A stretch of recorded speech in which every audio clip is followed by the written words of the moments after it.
Hi hello viewers, welcome back to our channel MNB Vihas. అందరు ఎలా ఉన్నారండి? మేమందరం చాలా బాగున్నాం. మీరు కూడా చాలా బాగున్నారని ఇంకా బాగుండాలని కోరుకుంటున్నాను.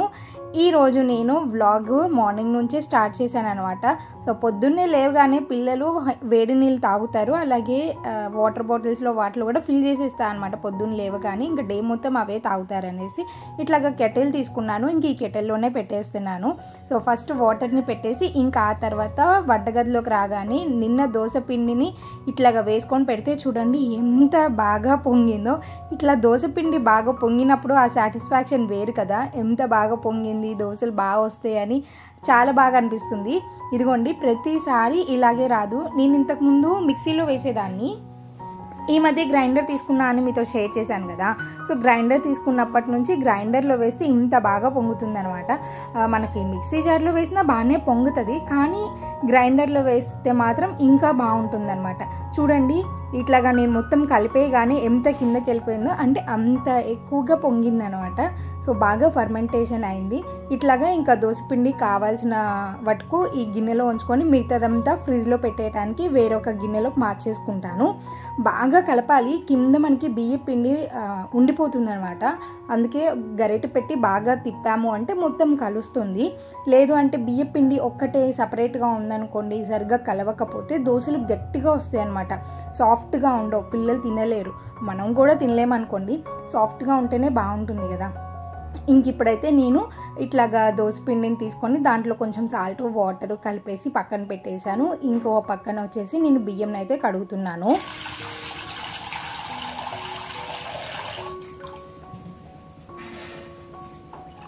మీకు తెలుసా, బియ్యంని ఎక్కువ సార్లు కడగకూడదంట. 1-2 సార్లు కడిగితే సరిపోతుంది. అంతకన్నా ఎక్కువ సార్లు కడిగితే మనకి కావాల్సిన పోషకాలన్నీ ఆ వాటర్లోనే కలిసి పోతాయి అని అంటుంటారు. అలాగే బియ్యంని నేను ఒక 10 మినిట్స్ పాటు నానపెట్టాలి అనుకుంటాను, కానీ పొద్దున్నే కుదరదు అనమాట. మేము ఆఫ్టర్నూన్ లంచ్ కోసం మేము వండుకుంటాం కదా, అప్పుడు నేను ఒక అరగంట సేపు నానపెట్టి వండుతాను. పొద్దున్నే మాత్రం ఇట్లా నార్మల్గా వెంటనే కుక్ చేసేస్తాను. చాలామంది చెప్తున్నారు కుక్కర్స్లో ఎందుకండి అన్నం వండుతున్నారు అనేసి. ఇప్పుడు మనకి ఫాస్ట్ జనరేషన్ అయిపోయింది కదా, కుక్కర్స్కి బాగా అలవాటు అయిపోయాము. ఇంతకుముందు రైస్ కుక్కర్ ఇంకా అలవాటు, ఇప్పుడు దాన్ని తగ్గించేసి ఇదిగోండి ఇట్లాగా ప్రెషర్ కుక్కర్లు, అలాగే నేను కొంచెం స్టీల్ వాటికి మారాలి అని నెమ్మదిగా ఒకటి మారుస్తున్నాను అనమాట. అన్నిటిని ఒకేసారి మార్చలేము కాబట్టి ముందుగా ప్యాన్స్, ఆ తర్వాత 2 కుక్కర్స్ తీసుకున్నాను అనమాట. ఇప్పుడు ఒక కుక్కర్లో నేను రైస్ని పెట్టేశాను కదా, ఇంకో కుక్కర్లో వచ్చేసి కందిపప్పుని కడిగేసి కొంచెం సేపు నానపెట్టాను. అవి నానేలోపు ఇదిగోండి ఈరోజు నేను సొరకాయ పప్పు చేయాలి అనుకున్నాను అనమాట. సో సొరకాయ కొంచెం ఆల్రెడీ ఉంది. ఇంతకుముందు పెద్ద సొరకాయ తీసుకుంటే కొంచెం కర్రీ చేసేసాను, ఇంకొంచెం ఉందనమాట. దాన్ని ఈరోజు పప్పులోకి వేసేస్తున్నాను. మనము సొరకాయతో పాటు కొంచెం టమాటా, పచ్చిమిర్చి కూడా వేసేసి నార్మల్గా పప్పు, దోసకాయ పప్పు లాంటివి ఎలా చేసుకుంటామో అలాగే అనమాట. కానీ మనకి సొరకాయ పప్పు కొంచెం చప్పగా ఉంటుంది, దోసకాయ పప్పు మనకి టేస్టీగా ఉంటుంది కదా. ఇది అంత టేస్టీగా ఏమీ ఉండదు, కొంచెం చప్పగా ఉంటుంది.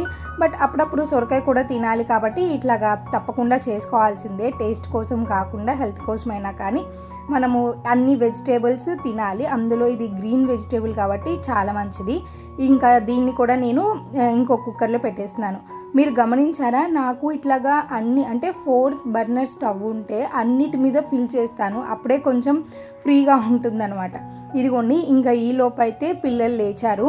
లేవగానే వీళ్ళు వచ్చేసి యాక్టివ్ అయిపోరు అనమాట. కొంచెం మంపుగా ఉంటారు, లోపల నుంచి వచ్చి బయట పనుకుంటారు.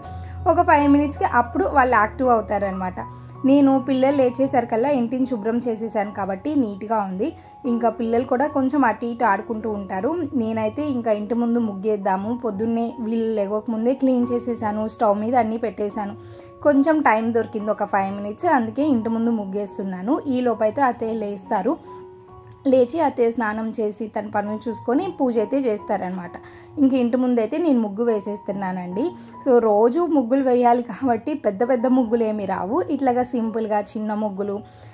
అలాగే ఇంటి మొత్తం వేస్తాను. మాకు 3 గదులు, 3 డోర్స్ ఉంటాయి, అలాగే మెయిన్ డోర్ ఇంకోటి ఉంది. అన్నీ గుమ్మాల ముందు ముగ్గు వేస్తాను, అలాగే తులసి చెట్టు దగ్గర కూడా వేసేస్తాను అనమాట. ఇక్కడ మనకి బాల్కనీలో కృష్ణయ్య ఉంటారు కదా, ఇంతకుముందు ఇక్కడ కూడా వేసేదాన్ని, ఇప్పుడు వేయట్లేదు. ఎందుకంటే మొన్న రీసెంట్గా పెయింటింగ్ వేసాం కదా, ఆ పెయింట్ పాడైపోతుంది, తొందరగా పోతుంది, ముగ్గు వేసి తుడిచి పసుపు కుంకుమ పెడితే పాడైపోతుంది అని అక్కడ వేయట్లేదు, జస్ట్ ఇట్లాగా గేటుల దగ్గర గుమ్మాల దగ్గర వేస్తున్నాను. కంపల్సరీగా నేను రోజు ఈ గేట్ పెట్టాల్సిందే, లేదంటే పిల్లలు దిగి కిందకి కానీ పైకి కానీ వెళ్ళిపోతారు. పన్విత్ వెళ్తే వెంటనే వచ్చేస్తాడు, కానీ బిశ్వా వెళ్ళేటప్పుడు భయం వేస్తుంది మెట్ల మీద పడిపోతాడేమో అని. ఇదిగోండి ఇంకా లోపలికి వచ్చేసి బ్రేక్ఫాస్ట్ అయితే ప్రిపేర్ చేస్తున్నాను. పిల్లలు ఒక పక్కన బ్రష్ చేస్తూ ఉన్నారనమాట. వాళ్ళు బ్రష్ చేసేలోపు నేను బ్రేక్ఫాస్ట్ చేసేసి వాళ్ళని స్నానం చేయించాను అనుకోండి, ఈ లోపు ఇవి ఆరిపోతూ ఉండే అనమాట. ఈరోజు నేను ఎగ్ బాయిల్ ఏం చేయలేదండి, ఈరోజు ఎగ్ దోశ వేస్తున్నాను. ఎగ్ దోశ అయితే ఒక్కటి తింటే సరిపోతుంది. దీనిపైన నేను పప్పులు కారం వేస్తున్నానండి. ఇది పెద్దగా మంట ఏమీ ఉండదు, అవి పప్పులు నువ్వులు వేసి చేస్తాం కాబట్టి అవి కొంచెం టేస్టీగానే ఉంటుంది. ఇంక ఇక్కడ నేను కొంచెం ఆయిల్ కూడా వేసేసి పన్విత్కి అయితే ఎగ్ దోశను వేస్తున్నాను.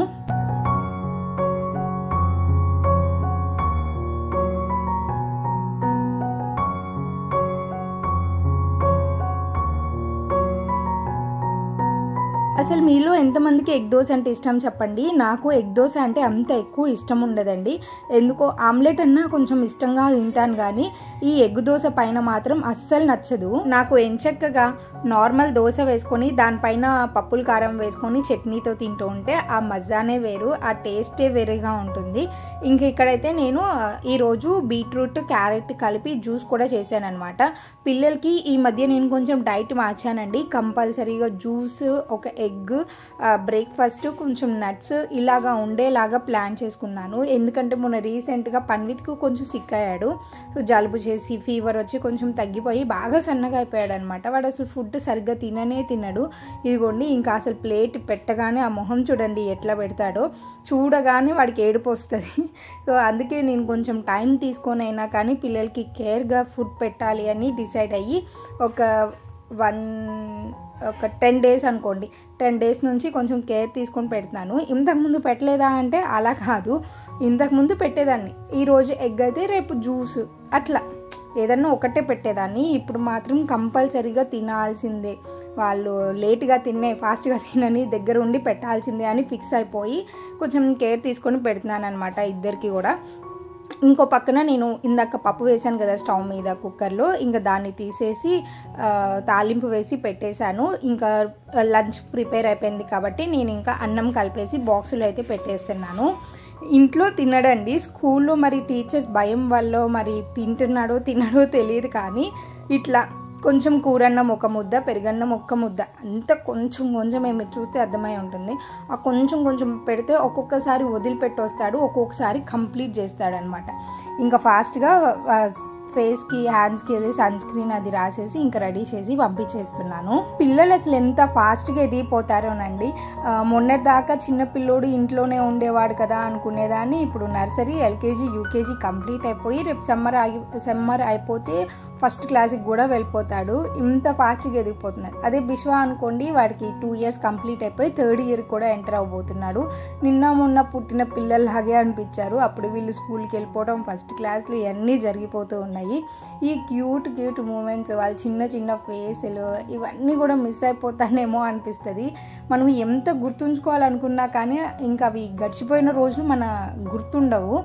ఏదైనా ఫొటోస్ చూడటం, లేదంటే ఇదిగోండి ఇట్లా వీడియోస్ చూస్తే కానీ మనకి వాళ్ళు చిన్నప్పుడు ఇలా ఉండేవాళ్ళు, ఇలా చేసేవాళ్ళని గుర్తుండవు. ఏదో చిన్న సంగతులు గుర్తుంటాయి, కానీ మనం రోజు వారీ చేసుకున్న పనులు ఇవన్నీ గుర్తుండవు కదా. ఇంకా పిల్లలు వెళ్ళిపోయిన తర్వాత చూశారు కదా ఎట్లా ఉంటుందో ఇల్లు. ఇదంతా సెట్ చేసుకునేసరికల్లా నాకు మినిమం 10-10:30 అయిపోతుంది అనమాట. అవన్నీ ఓ పక్కన పెట్టేసుకొని ఇప్పుడు దాకా టిఫిన్ లంచ్ చేసిన గిన్నెలన్నీ కడగటం ఇదంతా టైం పడుతుంది. ఇంకో పక్కనైతే అత్తయ్య పూజ చేస్తూ ఉన్నారనమాట. ఇట్లా ఒకరు ఆ పని ఒకరు ఈ పని చేసుకుంటే ఈజీగా అయిపోతుంది. లేదు వంట చేసి మళ్ళీ పూజ చేయాలి అంటే ఏదన్నా 1-2 రోజులు హుషారుగా చేస్తామేమో, కానీ అన్ని పనులు చేసుకొని పూజ చేయటం ఇవంతా కూడా కొంచెం నాకు కష్టంగా అనిపిస్తుంది. ఇంకా బిశ్వా అయితే లెగవలేదనమాట. వాళ్ళ అన్నయ్య వెళ్ళేటప్పుడు కొంచెం లేచి ఆడాడు, మళ్ళీ వెంటనే పనుకున్నాడు అనమాట. పనుకోబెడితే ఇంకా నేనైతే బెడ్రూమ్లో ఇట్లాగా కిటికీలు ఇవన్నీ కూడా రోజు తీస్తానండి. ఇట్లాగా తీస్తేనే ఆ రూమ్లో ఉన్న బ్యాడ్ స్మెల్ మనం రోజు ఆల్అవుట్ అవి వేస్తూ ఉంటాం కాబట్టి రూమ్ అంతా కమ్మేస్తుంది. అదే ఇట్లాగా డోర్స్ ఓపెన్ చేసి కర్టన్స్ అవి తీసేసామనుకోండి, రూమ్ చాలా ఫ్రెష్గా అనిపిస్తుంది. వెళ్తురు రావటం వల్ల రూమ్ కూడా కొంచెం నీట్గా అయిపోయినట్లు ఉంటుంది అనమాట. అదే డోర్లు వేసి చీకటిగా పెట్టేసాము అంటే అదొక రకంగా ఉంటుంది. అలాగే ఇట్లా ఓపెన్ చేయటం కూడా చాలా బెస్ట్. ఎండ తగులుతూ ఉంటుంది, బ్యాక్టీరియా లాంటివి పోతూ ఉంటాయి, రూమ్ చాలా ఫ్రెష్గా అనిపిస్తుంది. సో నేను డైలీ పిల్లలు వీళ్ళందరూ వెళ్ళిపోయి స్నానాలు అయిపోగానే ఇట్లాగా డోర్స్ అవన్నీ కూడా ఓపెన్ చేసి ఉంచుతాను. మీరు కూడా ఇన్ కేస్ ఇట్లాగా రూమ్స్లో ఉండి అపార్ట్మెంట్ కల్చర్ అయితే ఖచ్చితంగా చూసుకొని వెంటిలేషన్ ఇంట్లోకి వచ్చేలాగా డోర్స్ అవి ఓపెన్ చేయటం చాలా బెస్ట్. అందులోనూ చిన్నపిల్లలు ఉండే వాళ్ళైతే అస్సలు స్కిప్ చేయకూడదు అనమాట.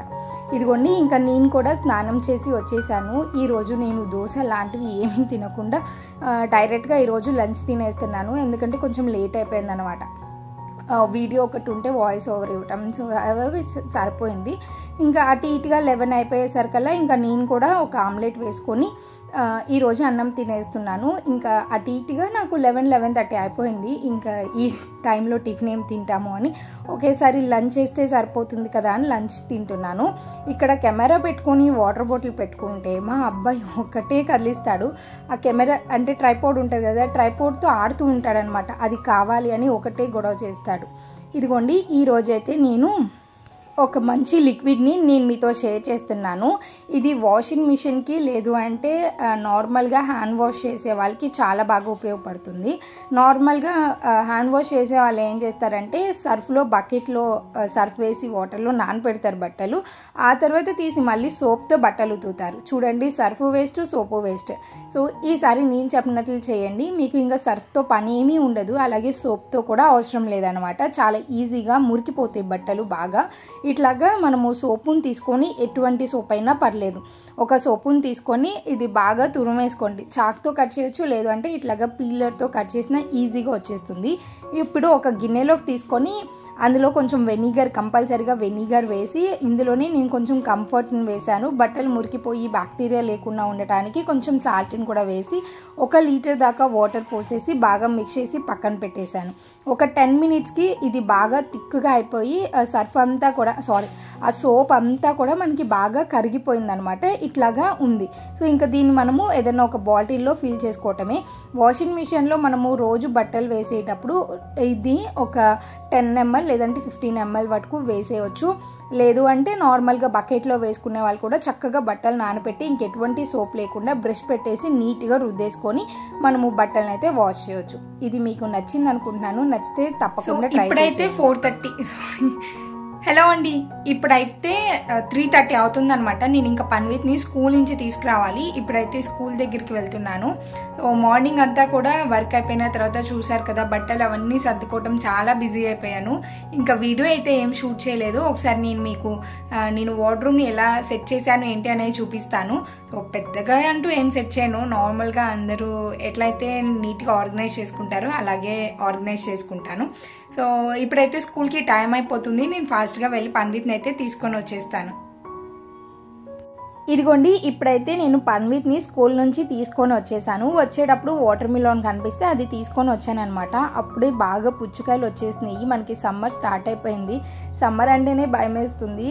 ఎండలతో పాటు ఏసీ బిల్లు కూడా వాచిపోద్ది అనమాట. ఇదిగోండి, ఇంకా పన్విత్ అయితే స్కూల్ నుంచి వచ్చేటప్పుడు మధ్యలో ఐస్ క్రీమ్ కనిపించింది, అది కావాలి అని ఒకటే పేచీ పెట్టాడు. అరిచాను అనేసి ఇంకా అలాగ ఉన్నాడనమాట. ఇదిగోండి, నేను ఇందాక బట్టలు అవి మడత పెట్టాను అని చెప్పాను కదా, సో అప్పుడు తీసిన వీడియో అనమాట. ఇట్లాగా పిల్లల బట్టలు మొత్తం కలిసిపోయి పిచ్చి పిచ్చిగా అయిపోయింది అనమాట. ఇప్పుడు దీన్ని సర్దుకోవాలి. సో నేను ఇందాక లంచ్ తిన్నాను కదా, లంచ్ తిన్న తర్వాత కొంచెం టైం ఉంటే అప్పుడు ఇవన్నీ కూడా సర్దుతున్నాను అనమాట. ఇంకా ఇదిగోండి, బట్టలు అన్నిటినీ కూడా బయటికి తీసేసి వీటన్నిటిని సర్దుకోవాలి. ఈ బట్టలు సర్దాలంటే నాకు చాలా చిరాకండి. బట్టలు ఎన్నైనా ఉతికి ఆరేయటం ఇష్టమే, కానీ ఇట్లా సర్దటం అనేది ఇష్టం ఉండదు. అందుకే ఇవన్నీ కూడా పిచ్చి పిచ్చిగా అయిపోయినాయి. ఇక్కడ ఉన్న కబోర్డ్స్ అన్నీ కూడా అలాగే అయిపోయినాయి. రోజు మొత్తం కలిపి ఒకటే రోజు సర్దాలి అంటే కష్టం అవుతుంది. అందుకే ఒక్కొక్క రోజు ఒక్కొక్క షెల్ఫ్ సర్దుదాము అనేసి స్టార్ట్ చేశాను. ఇక్కడ నాకు లైట్ అంతా కూడా బ్లింక్ అవుతుందన్నమాట. ఏంటా అని భయం వేసింది, తర్వాత కానీ అర్థం కాలేదు ఆ లైట్ పాడైపోతుంది అని. సడన్గా అలా అయిపోయేసరికల్లా భయం వేసింది. సో అది ఏంటంటే బ్లింక్ అవుతుంది, నార్మల్ అవుతుంది, బ్లింక్ అవుతుంది, నార్మల్ అవుతుంది. ఇంకా మా వారికి చెప్పాలి అనేసి నేను కాల్ చేసి కూడా చెప్పాను, ఇట్లాగా లైట్ బ్లింక్ అవుతుంది, నువ్వు ఈవినింగ్ వచ్చేటప్పుడు లైట్ తీసుకురా అనేసి. ఇదిగోండి ఇంకా పిల్లల బట్టలు కొన్ని పాడైపోయినాయి ఉంటే వాటిని తీసేసాను. మధ్యలో అయితే యూనిఫామ్ పెట్టి ఒకళ్ళది అటు ఒకళ్ళది ఇటు పెట్టాను అనమాట. ఈ కబోర్డ్లో చూసారా ఇంతకుముందు ఎంత నీట్గా ఉండేదో కబోర్డు. మెయిన్గా బిశ్వానే వాడికి కలర్స్ ఇచ్చాము అంటే ఇదిగోండి ఇట్లా గీసేస్తున్నాడు. ఇవి ఎప్పుడు గీసాడో కూడా చూడలేదు, ఇందాక బట్టలన్నీ తీసిన తర్వాత కనిపించింది. పన్విత్ అయితే అస్సలు ఇట్లాగా గీసేవాడే కాదండి. వాడు చక్కగా కలర్స్ ఇస్తే చిన్నప్పుడైనా కానీ బుక్స్లో రాసేవాడు, లేదంటే కింద రాసేవాడు, అంతేగాని అసలు ఇట్లాగా గోడల మీద ఒక్క గీత కూడా గీసిందే లేదు. ఇప్పుడు బిశ్వా కొంచెం పెద్ద అయ్యి వాడికి తెలిసిన తర్వాత ఇట్లాగా గీస్తున్నాడు. ఎంత కంట్రోల్ చేసినా కానీ వాడు ఎలా అంటే డోర్స్ వెనకాల కనిపించిన చోట వెళ్ళి గీస్తాడనమాట. వాడికి అంత తెలివైపోయింది. ఇంకా ఇవి సర్దటం అయిపోయింది కాబట్టి నేను చక్కగా డోర్స్ని వేసేసి బయటకు వచ్చేస్తున్నాను. ఇంకా పన్విత్ని స్కూల్ నుంచి తెచ్చిన తర్వాత కొంచెం నాప్ వేస్తాను, ఒక 10 minutes అట్లాగా రెస్ట్ తీసుకొని ఇంకా ఆ తర్వాత లేచి ఒకసారి అంతా కూడా మళ్ళీ మనం ఈవినింగ్ ఇల్లు అదంతా ఊడ్చుకుంటాం కాబట్టి ఒకసారి ఇల్లంతా ఊడ్చేసి నీట్గా ఉంచాను. పన్విత్ అయితే డాబా మీదకి వెళ్ళి మా ఆంటీ వాళ్ళ పిల్లలు ఉంటారనమాట, వాళ్ళతో ఆడుతూ ఉంటాడు. బిశ్వ అయితే ఆఫ్టర్నూన్ టైము అత్తయ్య పనుకోబెడతారు. సో బిశ్వ అయితే ఇంకా నిద్రపోతున్నాడు, లెగవలేదు. మా ఇంటి ముందు ఈ మధ్య కాదు, ఒక 1.5 year నుంచి ఒక మునగ చెట్టు పెరుగుతుందనమాట. ములక్కాయలు ఉంటాయి కదా, మునగ చెట్టు బాగా పెరుగుతుంది 2 డాబాలు అంత హైట్ అయింది, కానీ ఒక్క ములక్కాయ రావట్లేదు ఏంటి అనుకున్నాము. చాలామంది మునగాకుని కోసుకొని వెళ్ళేవాళ్ళు అనమాట. ఇదిగోండి ఈసారి అయితే ములక్కాయలు బాగా వచ్చినాయి. చూసారా ఇట్లాగా తీగల్లాగా ఏలాడుతూ ఉన్నాయి, ఇవన్నీ ములక్కాయలే అనమాట. మొన్న ఒక 2-3 అయితే ఎవరో కోసేశారు, ఇవన్నీ బాగా పెరుగుతూ ఉన్నాయి. సో మాకు కోయటానికి వీలు ఉండదు, కింద నుంచి వెళ్ళి కోయాలి. ఇదేమో బాగా హైట్ అనమాట. సో చాలామంది వచ్చి తీసుకెళ్తాం అలా కూడా చేస్తున్నారు. మునగ చెట్టు ఆ పూత వస్తుంది కదా, అవైతే అచ్చం సన్నజాజి పూలు ఉంటాయి చూడండి, అలాగ వస్తాయి అనమాట. బాగా నేను ఫస్ట్ టైం ఇప్పుడే చూడటం బాగా నచ్చింది. సో ఆ పూత కూడా తెల్లగా మల్లెపూలాగా వస్తూ ఉంటాయి. ఇదిగోండి మన సిల్వర్ ప్లే బటన్ అయితే ప్రెజెంట్ ఇక్కడ పెట్టాను, ఇంకా ఫిక్స్ అవ్వలేదు ఎక్కడ పెట్టాలి ఏంటి అని. ఇక్కడ ఖాళీ ఉందని ఇక్కడ పెట్టాను, సెట్ చేయాలి ఎక్కడన్నా నీట్గా. దీనిపైన MNB విహాస్ అని చూసినప్పుడల్లా కూడా ఒక చిన్న ప్రౌడ్ మూమెంట్ అనమాట. నేను అనుకున్నది సాధించాను అన్నట్లుగా. ఇంకా అత్తయ్యకి టీ టైం అవుతుంటే ఇక్కడ నేనైతే టీ పెట్టేస్తున్నానండి. టీ కోసం మేమైతే తాజ్మహల్ టీ పౌడరే వాడతాము. అత్తయ్య గారు ఒక్కరి కోసమే, మేమెవరం తాగము. అప్పుడప్పుడు మా వారు తాగుతారు, ఎప్పుడన్నా ఒకసారి నచ్చితే నేను తాగుతాను. ఇక్కడైతే టీ పెట్టేసుకొని వాళ్ళిద్దరు, మా అత్తయ్యను మా వారు చక్కగా టీ అయితే తాగుతున్నారు. ఇంక ఈ టీ చేసేసి ఇచ్చేస్తే వాళ్ళైతే టీ తాగుతూ ఉంటారు. ఇంకా నాకు కూడా కొంచెం పనులు అవన్నీ ఉన్నాయి. పిల్లలకి స్నానం చేయించడం, వాళ్ళకి ఫుడ్ పెట్టాలి, అండ్ హోంవర్క్ ఉంది, లైట్ పాడైపోయింది దాన్ని కూడా బిగించమని చెప్పాలి. సో ఈ పనులన్నీ ఉన్నాయి కాబట్టి అత్తయ్య అయితే టీ తాగుతూ ఉన్నారు.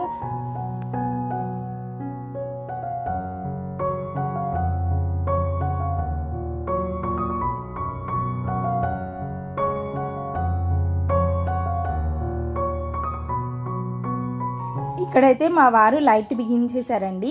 సో అది పూర్తిగా ఆగిపోలేదన్నమాట, అట్లా బ్లింక్ అవుతుంది, నార్మల్గా వస్తుంది. అట్లాగా పిల్లలు కూడా చూసి భయపడుతున్నారని ఇంకా రాగానే ఆ లైట్ బిగించేశారు. ఇంకా లైట్ బిగించిన తర్వాత పన్విత్కి అయితే హోంవర్క్ రాపిస్తున్నాను. హోంవర్క్ రాపించేటప్పుడు ఈ రోజుటి హోంవర్కే కాకుండా నేను ముందు రోజు ఏమి ఇచ్చారు వాటి స్పెల్లింగ్స్ అవి కూడా ఒకసారి రివిజన్ లాగా చేపించి ఆ తర్వాత ఈ రోజుటి హోంవర్క్ అయితే రాపిస్తాను. అట్లా కొంచెం వాళ్ళకి ముందు రోజు మర్చిపోకుండా ఉంటారు అనేసి. సో ఫైనల్గా అయితే ఈ రోజుటి వీడియోని ఇంతవరకు షూట్ చేశానండి. ఇదిగోండి తర్వాత మా వారు లైట్ కూడా బిగించారు. ఈ లైట్ బిగించడం ఇప్పుడు LED లైట్లు చాలా ఈజీగా అయిపోయింది. ఇంతకుముందు లైట్లు కొంచెం పెద్దగా బాగుండే అనమాట. ఇప్పుడు అసలు అలాంటివి ఎవ్వరు పెట్టుకోవట్లేదు అనుకుంటా నాకు తెలిసి. ఇట్లా లైట్ పెట్టగానే ఏదో కొత్త ఇంటికి చీకట్లోంచి బయటకు వచ్చినట్లే ఉంది, అంత బాగా కనిపిస్తూ ఉందన్నమాట. సో ఇంకా లైట్ అదంతా బిగించి హోంవర్క్ అయిపోయి అంతా అయిపోయిన తర్వాత ఇంకా ఈ రోజుటికి అయితే అలసిపోయానండి. ఈ రోజుటికి ఇంతవరకైతే నేను వీడియోని షూట్ చేశాను. సో చూశారు కదా, ఈ రోజుటి వీడియో మీకు నచ్చింది అనుకుంటున్నాను, మీ అందరికీ నచ్చింది. ఈ రోజుటి వ్లాగ్ ఇంతవరకు నేను షూట్ చేస్తున్నాను. సో ఈ రోజు వ్లాగ్ కనుక మీ అందరికీ నచ్చినట్లయితే please do like, share and subscribe to our channel. ఇంకొక మంచి వీడియోలో మళ్ళీ కలుసుకుందామా మరి. Until then keep smiling, take care and bye.